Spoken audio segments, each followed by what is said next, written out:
Why,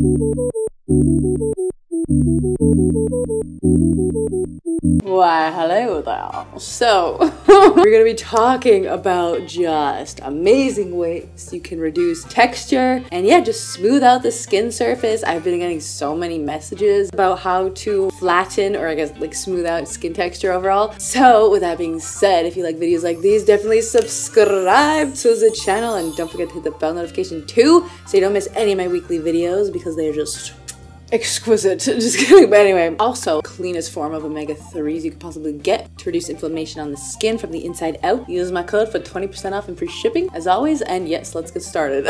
Okay, so from my experience of reducing overall texture and patchiness and also dryness, so from my overall experience, and I feel like this plays out in the long run, you will be thanking yourself, is to actually only wash your face like with actual cleanser once at night. So if you're paranoid, or if you're like a big sweater or something when you sleep, then obviously like you can wash your face in the morning. Like I personally don't wash my face in the morning, but I do use lukewarm water, I guess. So you could say I do wash my face with lukewarm water, but I don't use a cleanser. I do recommend splashing your face with water every morning, but if you do use a soapy cleanser, then you could actually risk irritating your skin or drying it out even more, or getting rid of that good bacteria that does help in the overall texture and elasticity on your skin. So for my experience, to have the most glowiest skin, I only personally, again, wash my face with actual cleanser at night to actually get rid of the dirt and debris and sunscreen and makeup throughout the day. Because in the morning, you're not really waking up with that.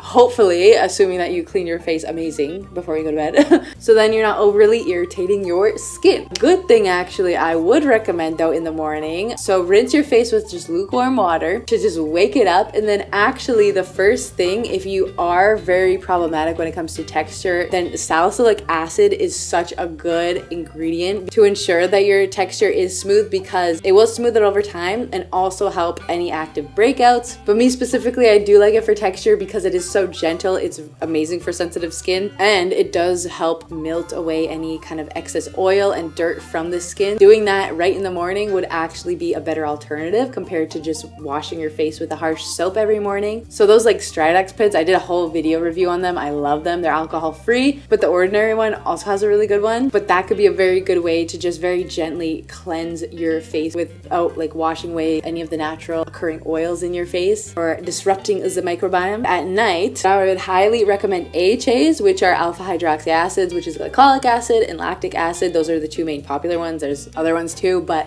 those are the main ones that I personally love using. Glycolic is definitely a bit more stronger, so if you do have sensitive skin, then you can use a salicylic acid in the morning and then lactic acid at night. And alter how often you use them. Maybe you might not want to use all those on a daily basis. Salicylic acid is totally amazing to use every day, but lactic and glycolic, you can kind of alternate depending on how your skin reacts and responds to it. Salicylic acid is gentle enough to use in the morning and at night. When it comes to lactic acid and glycolic acid, those are a bit more harsh. So again, in the evening, I would only suggest using those, followed with a sunscreen for sure.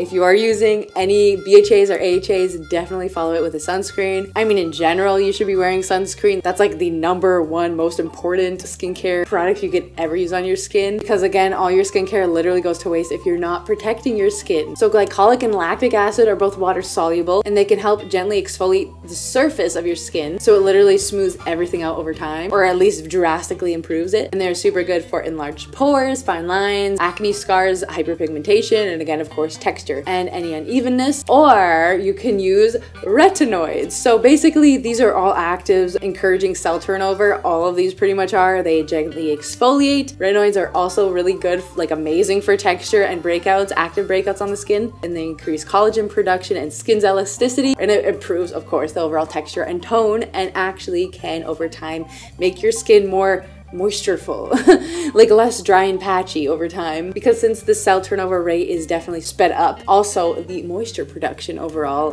your skin starts to produce more of its own moisture, so that is amazing. And basically all retinoids are, or retinols, they're vitamin A derivatives. You could either get them over the counter or with a prescription, so I'm personally using Tretinoin, and that's like really intense, so you definitely have to be wearing your sunscreen then. So out of all those actives I just mentioned, definitely pick at least one. I definitely would not use a lactic glycolic glycolic or retinol or retinoid at the same time, definitely choose one out of all of them, because that is just asking for trouble on your face. So only use one and use it maybe every second night. For a third night, depends how, again, sensitive your skin is and how it reacts to it. Only you will know that, how often to use it. And salicylic acid, I still do believe it is gentle enough to use in conjunction, maybe in the morning, along with any of the harsher glycolic, lactic, retinoid. Only choose one of those. But again, salicylic acid is perfect for everyday use. So again, just choose which one you feel is right for your skin. Another thing I really love, aside from these harsh exfoliating chemicals, I do love my antioxidants, because they do definitely increase cell turnover, collagen production, and heal the skin while smoothing out the surface layer. Overall, my favorite is, of course, vitamin C. I absolutely love vitamin C. Vanish has an amazing line of vitamin C products, so if you're interested, I do have a coupon code. You use code SONIA for $5 off of $50 or more. But of course, you could do your own research on what vitamin C works for you. This is just what I'm obsessed with, because they have additional antioxidant ingredients as well alongside vitamin C. But this basically even encourages more so the healing process and cell turnover. So if you don't like any harsh, maybe exfoliating chemical exfoliants, retinoids or retinols, then maybe a vitamin C might be good for you. I personally love to use a retinol at night and then vitamin C in the morning, and that's basically my skincare routine.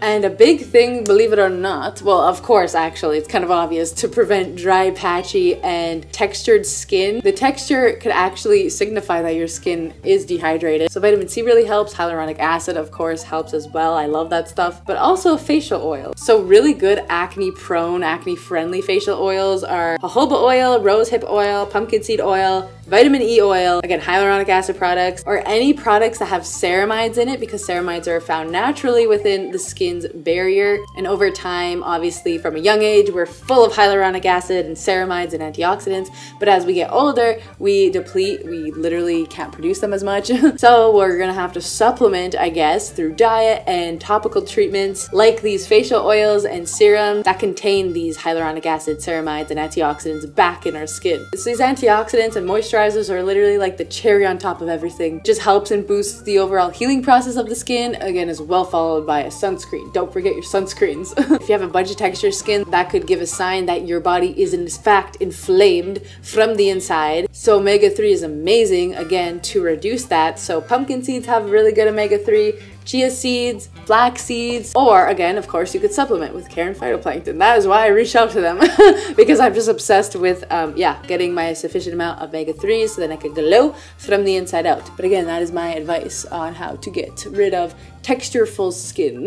That being said, I hope you enjoyed. Lots of virtual kisses and hugs, and I will see you in the next video. Okay, peace.